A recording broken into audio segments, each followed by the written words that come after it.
Okay, well sorry I'm a minute or two late. I wanted to get that new PDF posted and I found a couple things that really needed fixing. So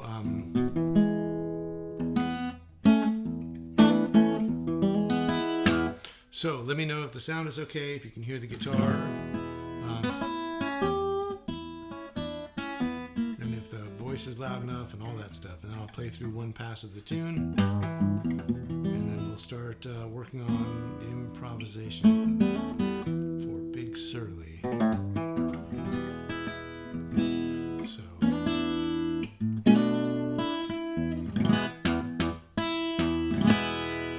let me know how that's all sounding and looking and all that kind of thing. And we'll get rolling.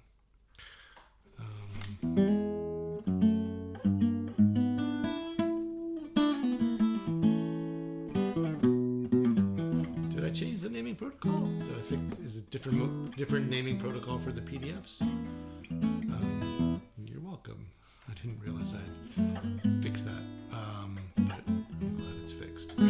Okay, seems like maybe the sound is all right, so I'm going to play through a pass of Little Surly with a little improvising, using all the stuff we've got so far, the vamp, the walking bass, and just to, maybe one time through the solo.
Okay, so there's the tune, and today we're going to work on starting to improvise. I've split this up into 2 weeks, so we're going, because it's a 16-bar tune, a lot of territory. So instead of trying to cover the whole tune twice through, once this week and once next week, I've split it up. So we'll look at the A section this week, the first 8 bars, which is basically just playing over the E, that repeating bass line. And then next week, we'll look at how to play over the B section. So this is actually a really nice way to split it up and cut it down to size, because this week we just have to look at how to start playing licks over the walking bass line on the E, basically 3 times through that, and then the stop or the break for the stop time lick in bars 7 and 8. So we can look at some permutations for that. And then next week we'll focus on, well, when you've got this, you know, turn to the 4 chord, 5 chord, 1. So we're starting to play over the changes, 4, 5, 1. We'll look at that next week. So that's a good way to kind of, I'm always talking about what can we isolate. That's a way to break things down and go, okay, we're just going to isolate the A section, work on that, B section, work on that. And that also means that if you want to work on adding in the improvisation very gradually, you could always improvise over the A section as you learn to do that, and then play the B section as written, and then slowly work up to improvising over the B section. So you can have a little bit of improvising going on without maybe working on the whole 16 bars. Anyway, that's the logic behind the way the next this week and next are laid out. And thanks, Blake. The ending vamp. Yeah, I mentioned this a little bit last time, and I was just starting to think about how to do this. If we have time at the end of today's lesson, I can talk a little bit about how to turn that more stop time vamp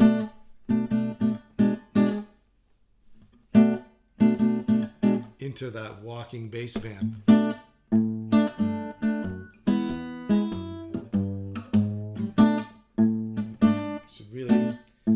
It's a little bit of a figuring out what that bass line needs to be on the B chord. But the walk back up on E is something you already know. Anyway, that's a whole other subject. So let me dive into this. I'm a little fired up because we haven't done this for a couple weeks, and clearly I'm a little rusty with my streaming chops because I just messed that up. Okay, here we go. So, oh hey Johnny Farragher, how you doing? Nice to see all you here.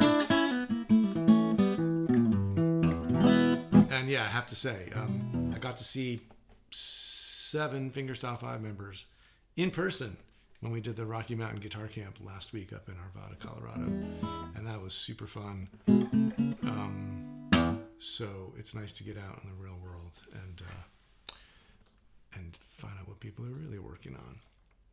But today we're doing this. So we're going to start with some rudiments and phrasing. So what I've done is I've taken the basic melody of the first 8 bars, and I've trimmed the first phrase just to make it a little more manageable to play those pickup phrases. But what we've got here is kind of taking just the rhythm of what we're doing for the soloing and practicing playing different rhythms over the bass, so that when you go to stick in actual licks, you're not trying to bite off the whole thing at once. So if we focus on just playing specific rhythms over this bass line, we get these 4 exercises here on page 9.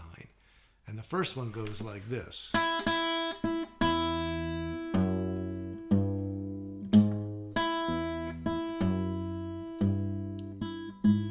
And you can play it in a loop to practice that syncopation of playing and 4 and 1, 2, 3, 4, and 1, and 2, and 3, and 4, and 1, 2, and 3, 4, and 1, and 2, and 3, and 4, and. All right, so once you play this pickup phrase once, you're just looping these 2 bars.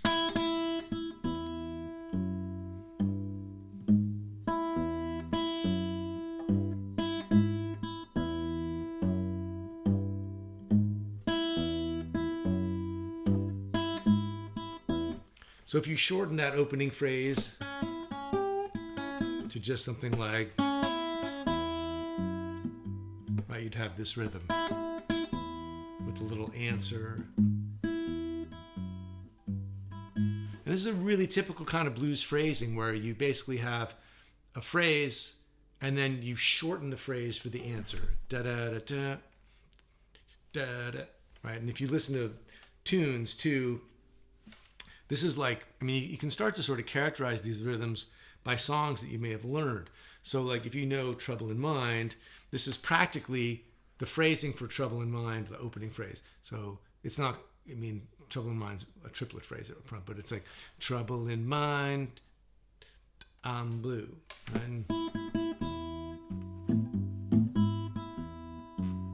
sometimes it can help to keep a verbal phrase in your head as a way of remembering what the rhythmic phrasing is going to be. So then the next phrase, if you're going through the tune, we have then in bars 3 and 4, and if we just abstract out the rhythm for that, we have this exercise.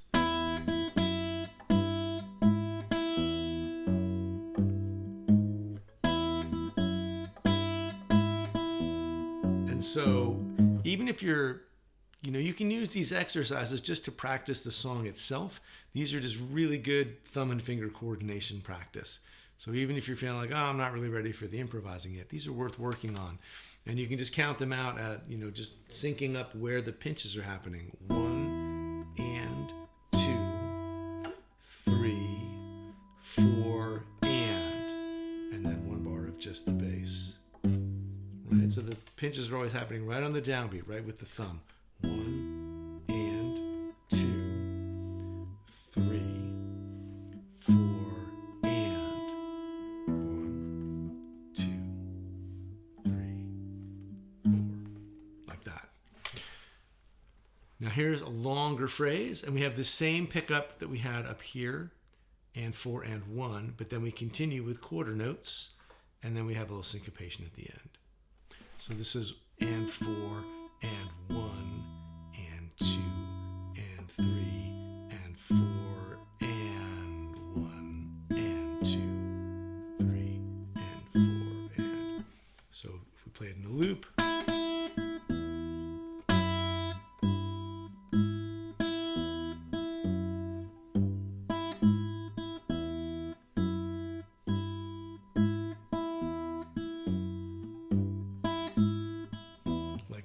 Looking for the pinches, looking for the syncopations, or where you're playing finger notes on the offbeats.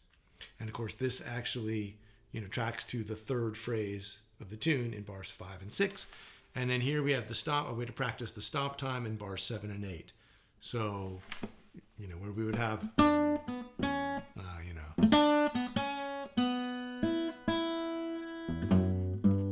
whether it's syncopated, like in the embellished number 2, or it's not, like in the embellished number 1.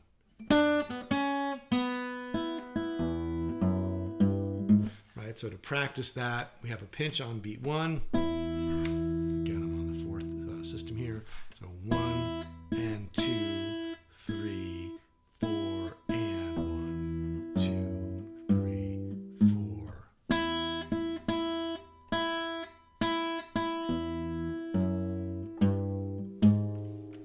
So those are the 4 rudiments for the A section. So you can practice those as a kind of warm-up before you start playing the licks, just to sort of make sure that you've got the thumb and fingers doing what they're supposed to do. And then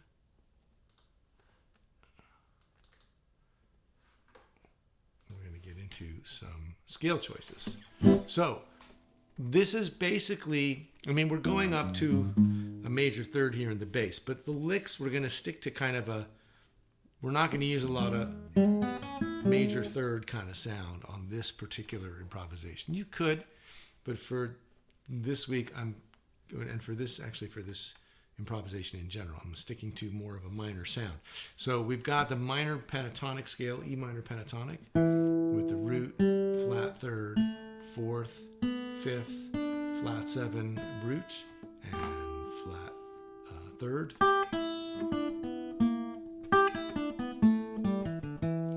And then if we look at the major pentatonic scale, we would have the root, the major 3rd, the 5th, the 6th, the root, and the 2nd is part of the scale as well. Although usually nobody bothers to play it down in this position. Usually the 2nd ends up on top. So there's the major 3rd, and you could have it, but mostly we're going to use this combination of notes. So this is basically the minor pentatonic scale, and then adding in the sixth from the major pentatonic scale and the second from the major pentatonic scale. Now this is a sort of a combination of notes that a lot of people just end up finding intuitively, just playing in that basic position. Because you listen to any, blues or rockabilly or country guitar player from the 50s on, and you hear right, and you hear these notes used sort of interchangeably.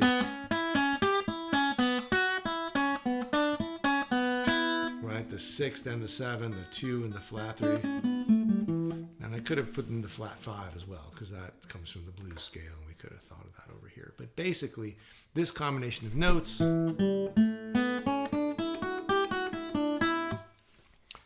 amounts to an E Dorian scale.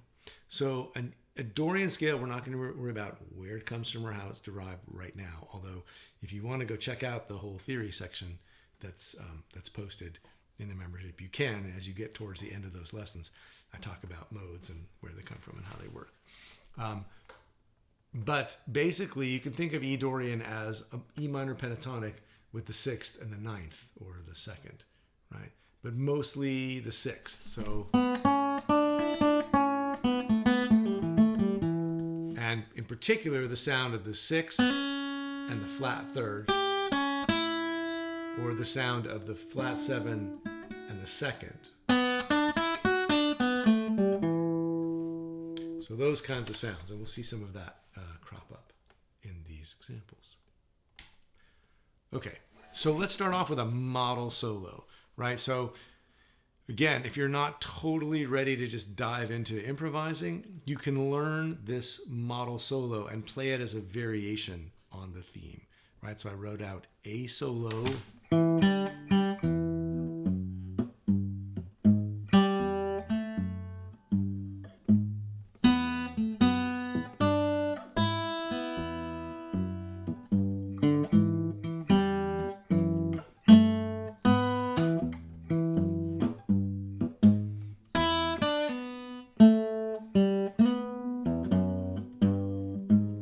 and you can see that it basically takes the rhythm of the melody, the original tune of Big Surly, and just swaps in these pentatonic and Dorian sounding licks.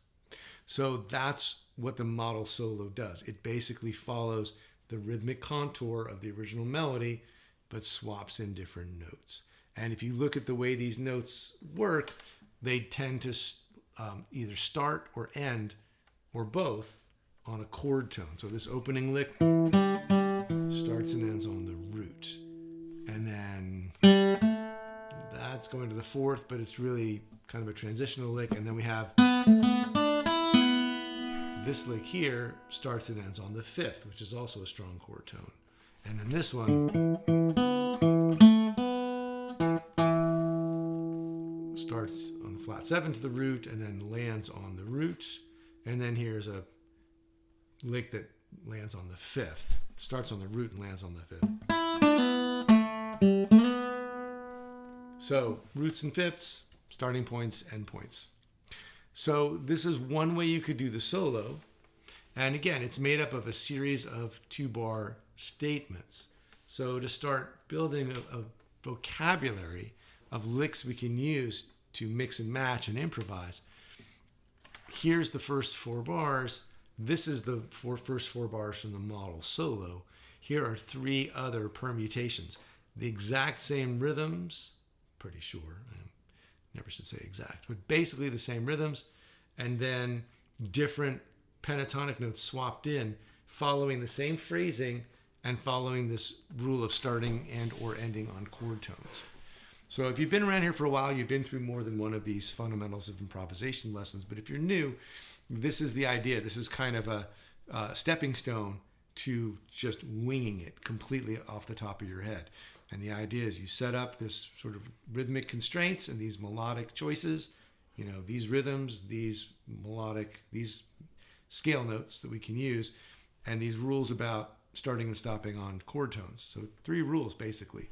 Follow the rhythmic contour, use this particular scale, in this case E Dorian, and start or end on a chord tone or both. And so this is basically just a way to put that set of 3 rules in front of you visually, and I use those rules to come up with these different permutations, just different ways of using the same rhythms to play, to build a collection of licks. Once you have these permutations, you can mix and match them to build your own solos. So it's kind of a way to get up to speed on being able to come up with your own stuff. So we've got the first permutation for bars 1 through 4 is this line here, which we had just seen in the model solo.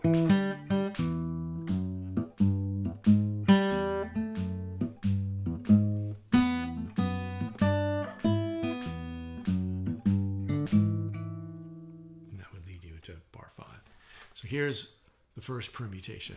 Play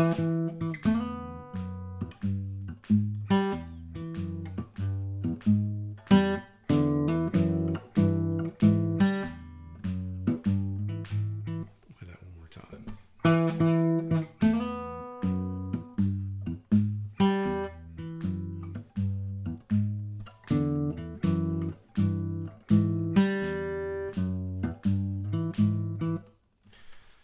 And then here's the third permutation. Oops.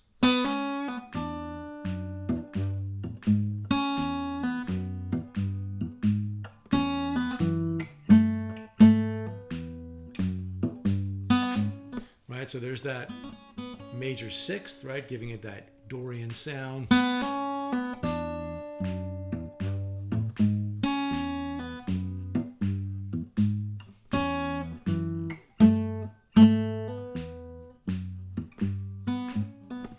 Finally, here's that flat 3rd and the major 6th sound. Here's permutation number 4.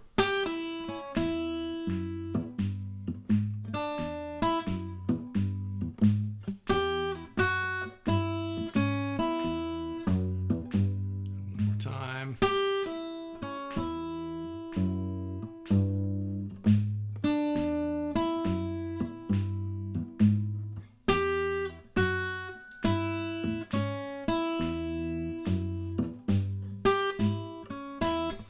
You could pull off here too if you wanted to, like we do over here.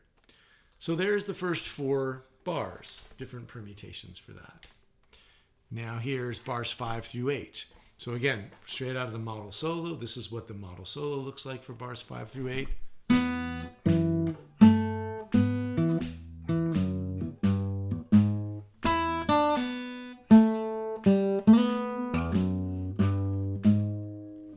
So it's a longer phrase starting on the downbeat. Here's permutation number 2.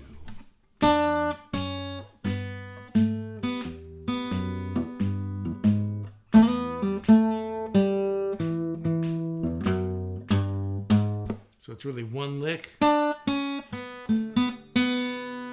then a stop time lick. So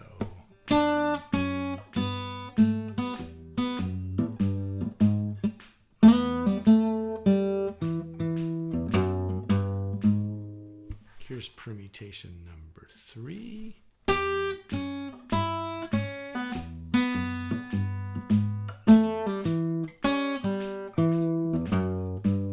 So here I changed up the rhythm just a little bit to do one of my favorite sounds. Here's the major 6th. So major 6th to flat 3rd here in bar 7, I guess this would be. So again, this lick.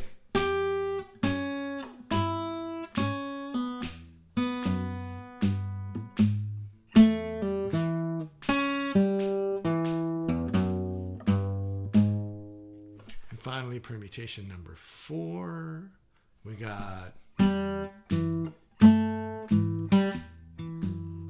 sorry, that goes to the 4th.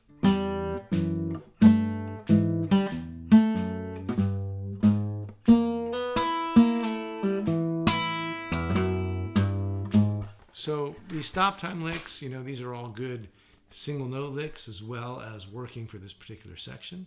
And again, if we look at the notes here, we've got flat third, root 4, root flat third to 4, which is then kind of concluded by this blues lick, flat 5 to 5 to root, flat 5, 4, flat 3, root. So when the rules are broken a little bit, ending on the 4th, that's not really a chord tone, but it's kind of a delayed thing that's going to go somewhere. So it's sort of just holding that note there on the 4th.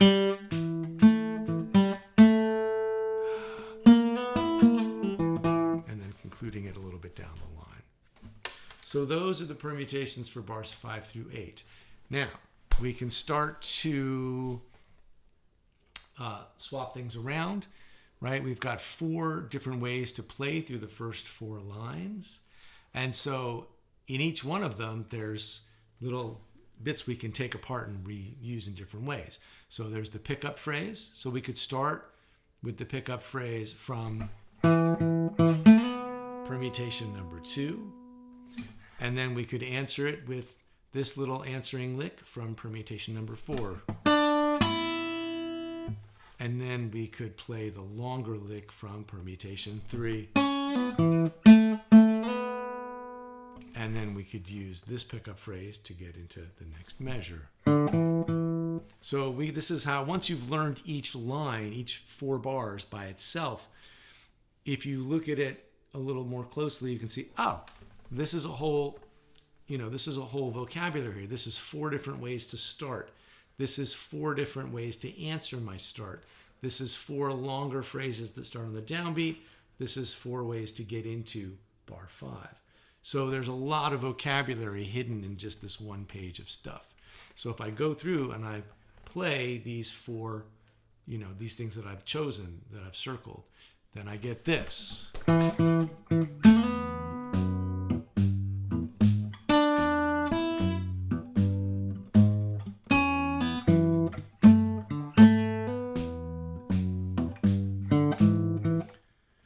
So that's a 5th permutation, right? Because I've scrambled stuff. And of course you could scramble, there's 4 different things here and there's 4 different lines. So there's a total of whatever the factorial is. Usually I have this figured out, or if I don't, then someone figures it out for me. But I've completely spaced on what the math is this time because it's summer. I don't have to do math. So that's a way to swap things around. You could start here. You could basically start here and go to any one of these answers and then go to any one of these phrases. And then, so there's a lot of possibilities here, and you could practice it that way as well, just by starting on a particular pickup and then going to every other answer and on like that. Now, I think I took that one example. Well, I took something like it.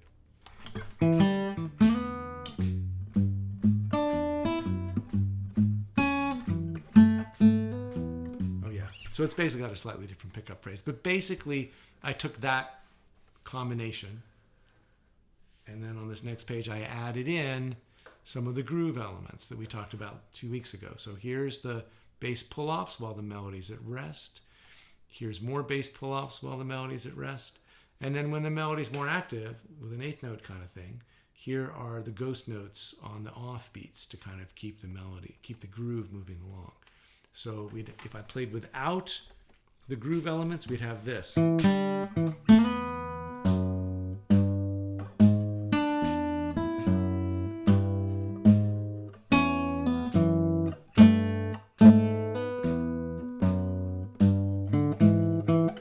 with the groove elements, we'd have this.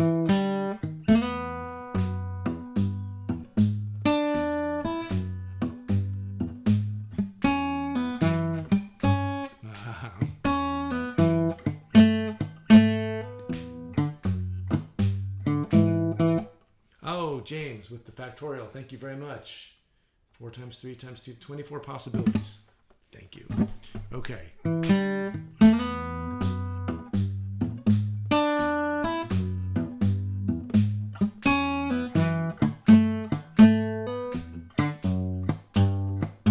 Right, so there's what the groove elements do, and I can slow it way down so it's a little easier to see. Pull-offs. Pull-offs again on 2 and 3. Now.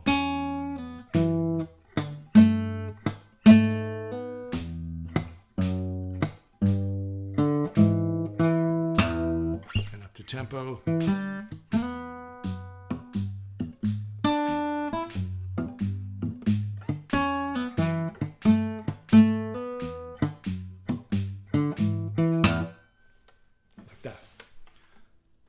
And then we could also, of course, swap licks in bars 5 through 8. There's really just two things going on here. There's a downbeat lick, right? So, oops, let's not put the cursor in the middle of that.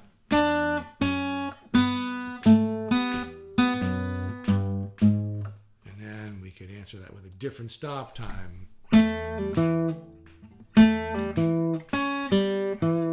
And so here we don't have as many possibilities, right? We have 1, 2, 3, 4, 5, 6, 7, 8, 9, we have 16 possibilities, I think, right? Because we could start here and go here.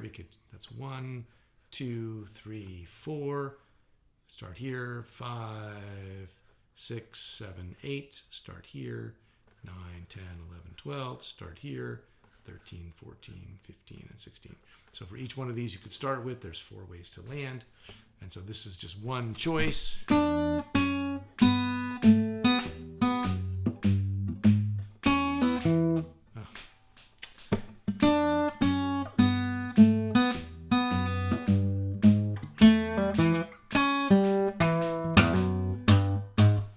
Yeah, you could, I mean, really all of this is kind of contrapuntal, right? In the sense that we've got one thing, it's really the idea of counterpoint is it's 2 independent lines. So as long as you've got this independent bass line going and different melodies on top that are not, if you're going like this,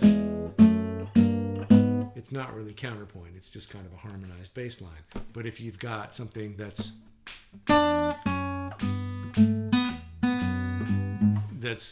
moving in a contrary way or, doing different rhythms. Basically, if you can hear the independence of the second thing that's happening, then you got counterpoint, basically. So yeah, and all of these, like this one is very much contrary, right? One thing going one way, one going the other. But these other ones have different kinds of motion. But as long as you can hear an independent thing happening above the bass, which the rhythm is partly taken care of, then yeah, you got a kind of counterpoint. So there's permutations and swapping things around for bars 5 through 8. And then again, if you take this one circled example and apply the groove element to the first to bars 5 and 6, right? This is right on the downbeat. And our rule is if we've got notes on the downbeat, we want to fill in the offbeats with the ghost note. So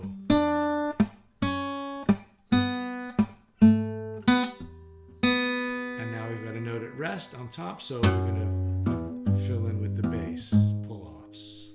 And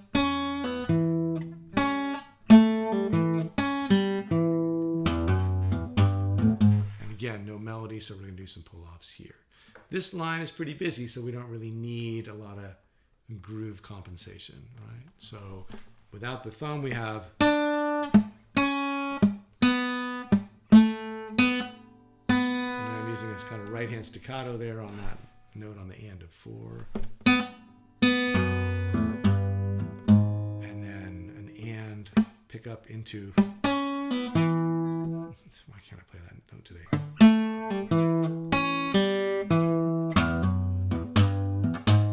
So all up to tempo. Without the groove elements, we have this.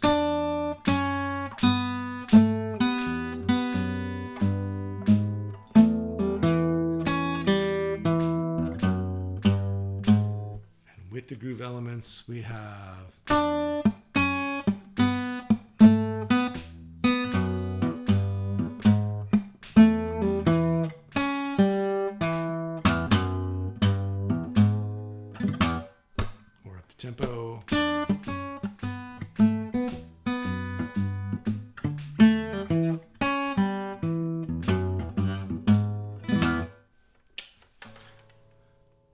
that's it. So that's what to do with bars 1 through 8 for Big Surly. So let me pause here. If there's questions about any of that, I can answer any questions about that. And if not, then I promised I would talk about sneaking the walking bass into the opening vamp, because Blake had asked about that, and I can talk about that a little bit too. But for now, let me just give it a little room, and we'll see. I'll leave this up for a minute, and if there are any questions about any of this, feel free to jump in. And one way you could practice is just to keep the bass going, and once you've got, like, say, the first rudiment,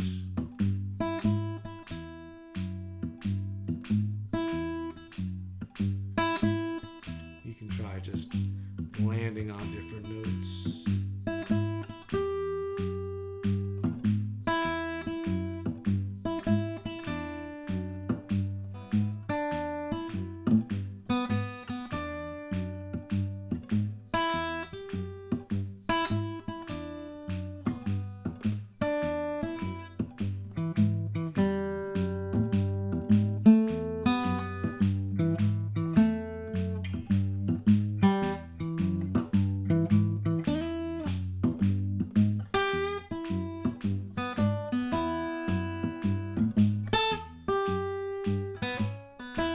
So just setting up the bass and then just trying to play add real simple notes into that rudiment. All right, I am not seeing a lot of questions. In fact, I am not seeing any. And I didn't see any come in earlier, so I will double check, but pretty sure there weren't any. I did see some comments in the forum this week about how challenging the groove elements were, which totally understand.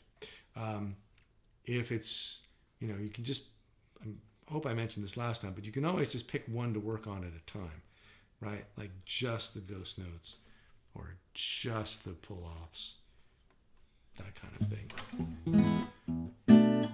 Okay, but if there aren't any questions about today's material, then let me just go through a little bit of this vamp business. So this vamp is written out in at the top of the handout. I think should be, let's see. Oh, here's one from Jamie. Okay, after the vamp question, would you talk a bit about how you approach what notes get emphasis, soft or louder when you're playing? Oh yeah, that's a great question, for sure. Oh right, the vamp is in, okay, let me just, the vamp is in last month's materials.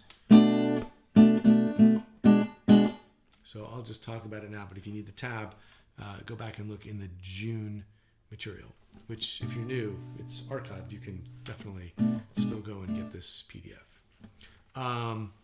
So the vamp is doing this with a B minor 7, which you could also think of as like an E7 sus chord, that being the sus and that being the resolution.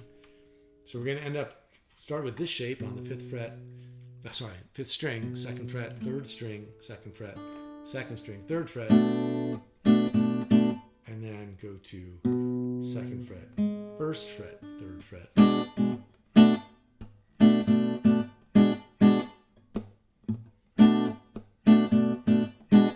And so we were doing some fills. Like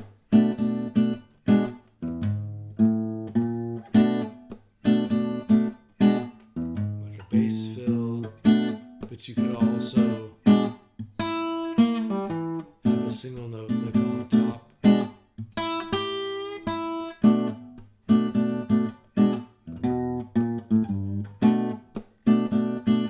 But the whole thing is it's a kind of stop time, right? 1 and 2 and 3 and 4 and 1 and 2 and 3 and 4 and 1 and 2 and 3 and 4 and 1, 2.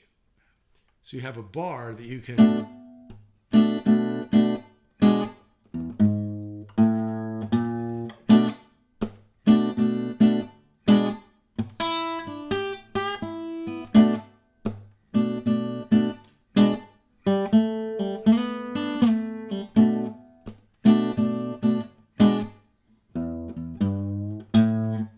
which is a really good place to practice improvising. You can have a couple of different licks that you work out to fill that space.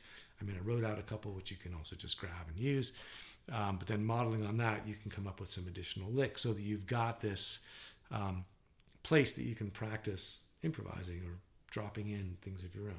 But if you want to sort of build up the momentum, this is a really typical thing that I feel like I've heard on some tunes where like an outro will start with stop time, and then as the intensity builds, this is more of a band thing, right? Slowly the groove will start to fill in, and you'll start to hear the bass walking through, and the drums will not just be playing stops, but will start playing time again. And so I thought that'd be a cool effect. Once I had done the vamp, I started thinking, oh, I wonder if that can be done, and where would the bass line go? Here's kind of a bass line for the walk back up to the one, back to the B minor, sorry, not the one. So the question is, could you get basically this rhythm just on the third and second string, and then the bass walking underneath?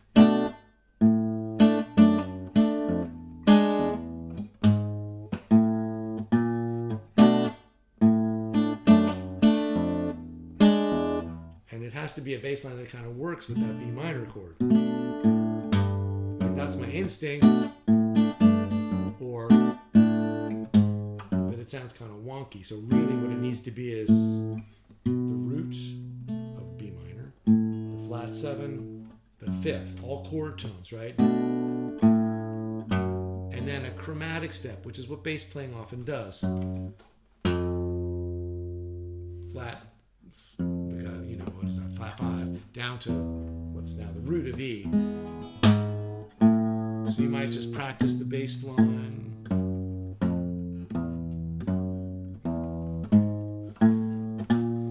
So down like this, and then up like this. Root relative to E, major 3rd, 4th, sharp 4. And then can you just get chords on the downbeat?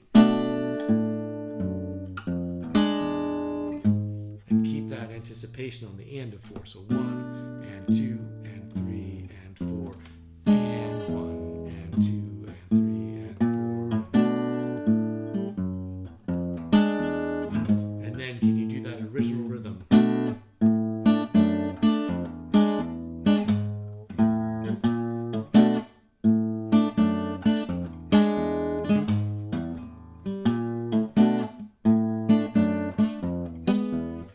And then the last step would be, okay, as you're walking back up this E chord, could you put some licks on top? Because we've been doing this, right? So you could just do this. That would actually work, right? So let's think about that, because we've already got a whole vocabulary of licks to go over, right? This bass line. So either one would work, this one or this one. And as you do that,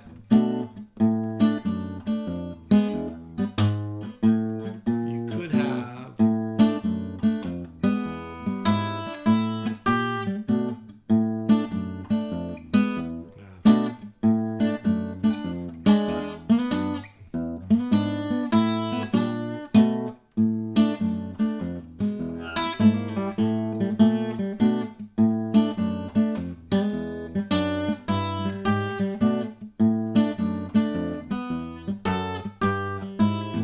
so you just slowly build it up to get that kind of walking bass effect. So that's really like some serious extra credit, right? But I'm, as you can see, still working that idea out too. But it's such a cool one that I'm probably going to spend some more time on it, so that when I play this tune, I can really make that happen. Okay, good. We got some more questions. So Jamie, would you talk a bit about how you approach what? Oh yeah, so dynamic, softer, louder, and then let's see, from Frederick, finger position. Yeah, we talked about that. I'll go into that a little bit more. And then from Eric and Henry, hardwiring for the left hand and right hand. But yes, yeah, this is definitely. Here's the theme. It's hard but satisfying when you get it. Yeah, it does. It takes a bunch of sort of new programming, right? Which is why I just got to emphasize, start simply, right? With just the whole idea of the rudiments is to take the note choice out of the equation. And the whole idea of the, so you're just practicing the rhythms without even worrying about the fretting hand, right? Just...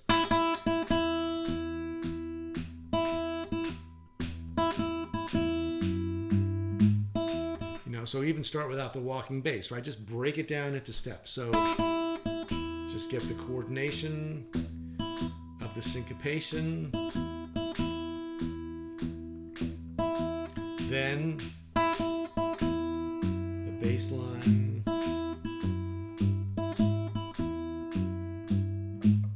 And then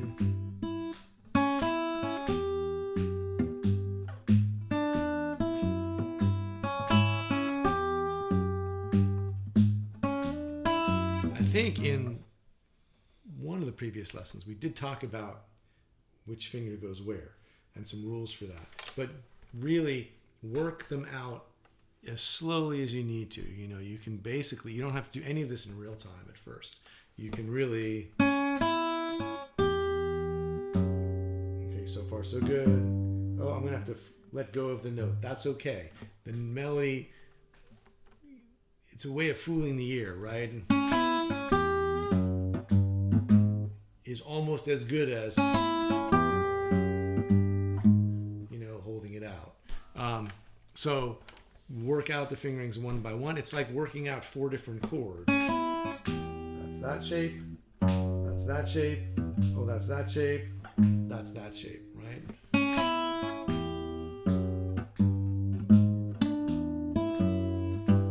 And just learning how to kind of dodge and weave. But you got to it's really sort of a very step-by-step thing of working out each combination until it sits comfortably and putting them together. Okay, so as far as dynamics, I don't know if I've really thought this through, so I'll just have to look at what I'm doing.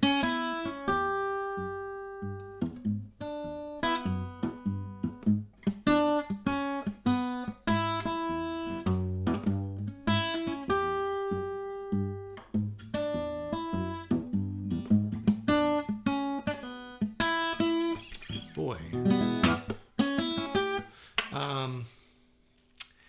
I would break it down to like just playing the phrases and really it's playing the phrases as phrases and just trying to imagine what would make them sound the best if they were being played as solo licks. If you were the soloist and someone else was worrying about all this other rhythmic showbiz, right? And so that's partly the phrasing, and then I guess you want a little bit of emphasis on the landing spots. Well, I'm definitely pushing that last note and 4 and then that's also on a downbeat, right? And so the first note gets more emphasis than the second note.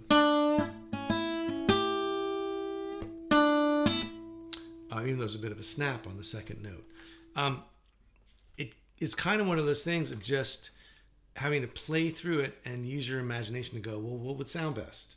And what would really happen if I was listening to this? Which is really not a very satisfying answer, I'm sure. But the bottom line is you kind of get to decide how these things should be phrased. I think those are the choices I'm making, which is to put some weight on the arrival point and to put some weight on the downbeat and to have notes that are on the ands as kind of afterthoughts and therefore not pushed as much dynamically. I think that's what's going on. Da,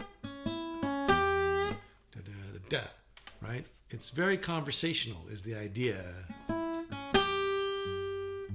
Oh.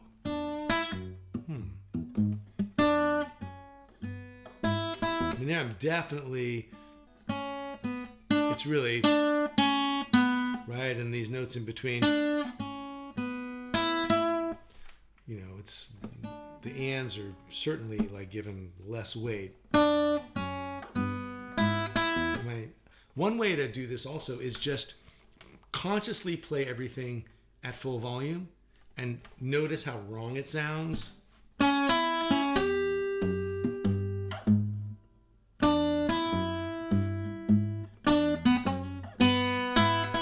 You know, as soon as you play, then you notice, oh yeah, it's really, it's not, it's, you know, with that second note being kind of left, you know, at a lower dynamic. So, you know, a lot of it is, you know, almost like the swing feel gives you stronger, you know, strong and weak beats, longer notes and shorter notes. It's almost like those offbeats dynamically get kind of short shrift as well as rhythmic short shrift. That's one way to think about it. So I hope that's semi-helpful. Okay, and then we have these comments. Yeah, Mark, variation of the bass line. Open E plus E at fret 2, string 4, F sharp, string 4,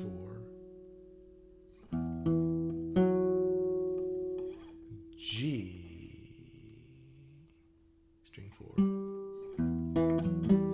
Oh, G sharp.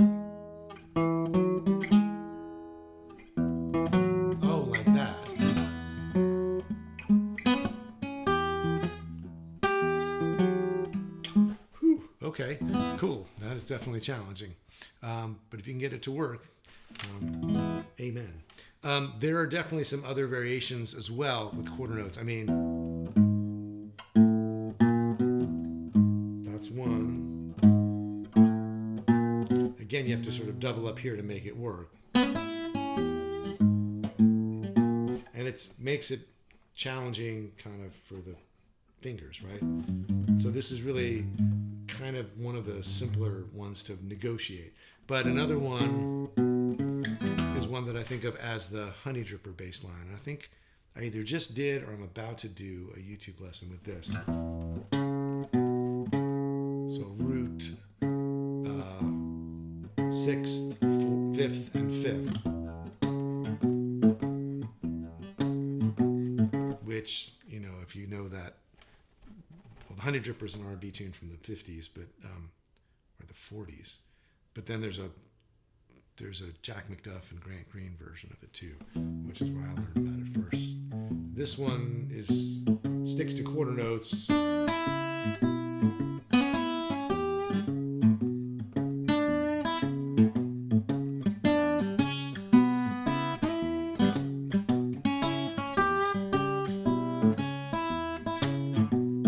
So that one's not, it's harder than this one, but it's not completely remote.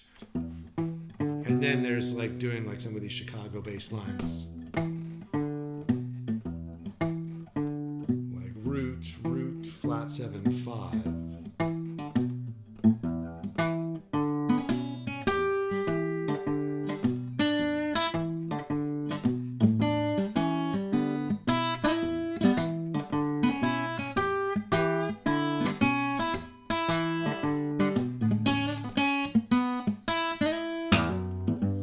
So there are a couple other ones you can try if you feel like you need something harder to work on. Hank, I find adding fingering marks above the tab to practice the same every time after I figure a fingering out for a measure. Yeah, that's a good idea, putting in your own fingerings and committing to them. Oh, good, and I'm glad that helps. Jamie. Yeah, this is very much, you know, this is kind of like, yeah, committing to particular fingerings definitely makes it easier to remember what's going on. And it's part of wiring this stuff in. And again, it's why working through a series of specific licks that you can swap is a good path towards literally improvising, right? Because by definition, if you were just winging it, you would be having to like grab for fingerings all the time. If you can work out a number of variations with specific fingerings, you are teaching yourself which fingerings work, which combinations are going to be successful. And so it's a way to kind of get used to and work out slowly and carefully which fingerings work for which licks over what bass lines. it's a slow process. I won't lie. It takes time. And even when you have been doing it for a while, you can still trip up over your own fingers as you're trying to come up with solutions on the fly. But I wanted to introduce the idea because once we have walking bass lines in the mix, it can be something that we can revisit on different tunes and develop, just like the steady bass or the alternating thumb. It's sort of like, it's really a variation of the steady bass as far as the picking hand's concerned, but as far as the fretting hand's concerns, it's really like a third groove or feel, to add onto the pile. Or actually, I mean, we've got more than that. We've got the sort of halftime bass stuff from the 9 variations on Rosedale Shuffle. We've got the shuffle bass from which one is it? You Got to Move. So we've got a handful of grooves, which is nice. This is just introducing a new element into the mix, which is these moving bass lines, which I think can be really effective. And it'll also make playing a regular steady bass feel a lot easier when you go back to that. Valerie, counting out every measure makes me play the notes right. Yeah, well, good. It just the counting and the time and all that stuff. It's a cumulative process. All right. Oh, hey Nancy. What changes are made to the PDF? Oh, okay. I'm happy to explain that. I probably should have. Not much, but just a couple of really critical things, which were I fixed the pickup phrase. It's page 12. The first 2 systems got changed because I had this pickup playing over this bass note, which sounded horrible. Right, it's the flat third against the major third in the bass, just very ugly. So I just changed that to what it is here, and there was something similar going on here. I can't remember exactly what. So the top 2 lines on page 12 got changed, and then that got changed. So the top 2 lines on page 14 also got changed to match, because that's basically a reprint with these circles on it. And then, probably this too, page 15 got changed, because again, the ending here. Yeah, so page 12, 14, and 15 are the only things you have to really fix. You could have hammer-ons for all of these. I would probably hammer those on.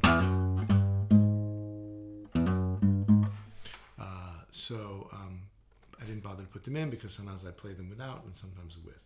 So just pages. If you reprint pages 12, 14, and 15, I think you're covered for this week's changes. Page 4 at the bottom. Really? Let's see.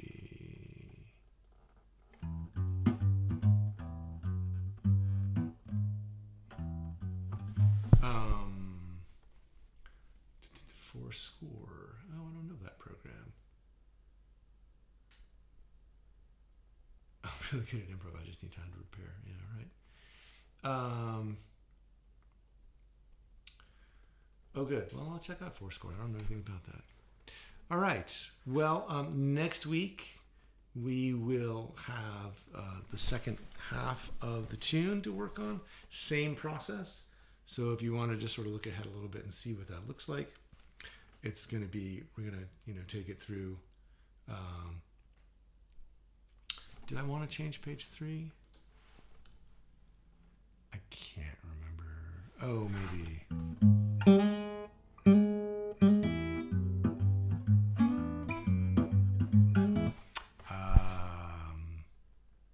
I don't know. I can't remember. Drop me a line or we'll talk about it, because I can't remember what I was going to fix on page 3. Okay.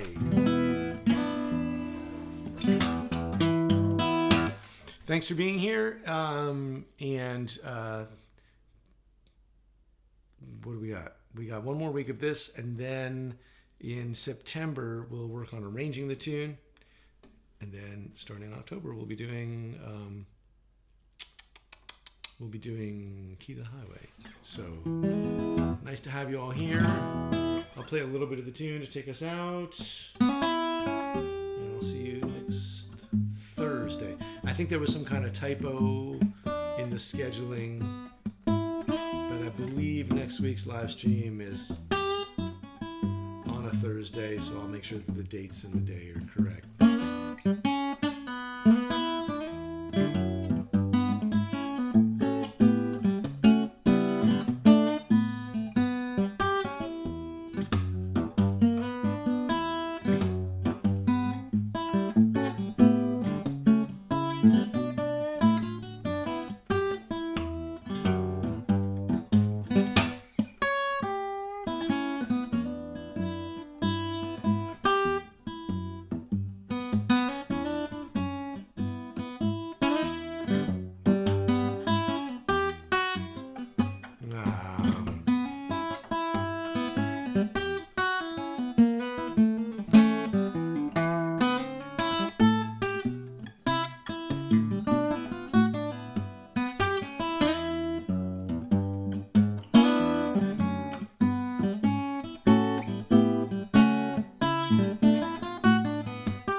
All right, I will clarify next week.